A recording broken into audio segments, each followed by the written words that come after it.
छठ पूजा क्यों मनाया जाता है और इसका पीछे का इतिहास क्या है, जाने इस वीडियो में। एक समय की बात है, किसी राज्य में एक राजा बहुत ही दुखी रहता था। उस राजा का कोई पुत्र प्राप्त नहीं हो रहा था।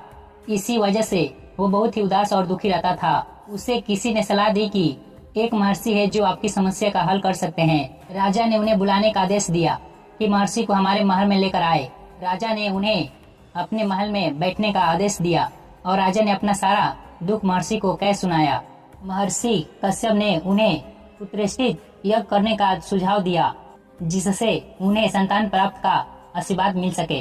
यज्ञ का योजना बड़े विधि पूर्वक से किया गया और यज्ञ की संपत्ति पर महर्षि ने एक विशेष खीर तैयार की। उन्होंने राजा प्रियवंत को कहा कि इस खीर का सेवन उनकी पत्नी रानी मालकिनी करे, जिससे उन्हें संतान का सुख प्राप्त होगा।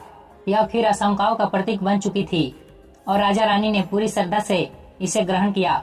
समय बीत गया और रानी मालिनी ने एक पुत्र को जन्म दिया।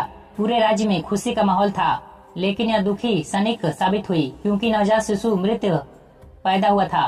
राजा और रानी की दुखी का सूरज अस्त हो गया और उनकी आशाएं टूट गई। यह दर्द उनके लिए असहनीय था। जिस पुत्र की कामना उन्होंने इतनी श्रद्धा से की, उसकी मृत देह को देखकर उनका हृदय छलनी हो गया। इसी गहरे दुख और निराशा के क्षण में एक देवी प्रकट हुई, जिन्हें पष्टी माता के रूप में जाना जाता है। देवी ने राजा और रानी से कहा कि अगर वे विधि पूर्वक उनकी पूजा और व्रत करे तो उनका पुत्र पुनः जीवित हो सकता है। आशा की एक नई किरण पाकर राजा रानी ने पूरी निष्ठा से पृष्टि माता का व्रत और पूजा की।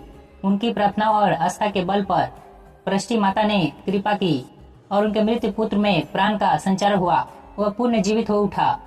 यह चमत्कार था और माता पृष्टि की कृपा का प्रमाण है।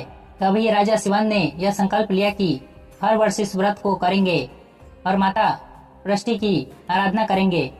धीरे धीरे यह परंपरा पूरे समाज में फैल गई और छठ पूजा के रूप में प्रचलित हो गई। आज भी लोग संतान की लंबी उम्र, अस्वस्थ और समृद्धि की कामना के लिए इस व्रत को बड़े श्रद्धा और आस्था से करते हैं। इसी कारण छठ पूजा मनाया जाता है।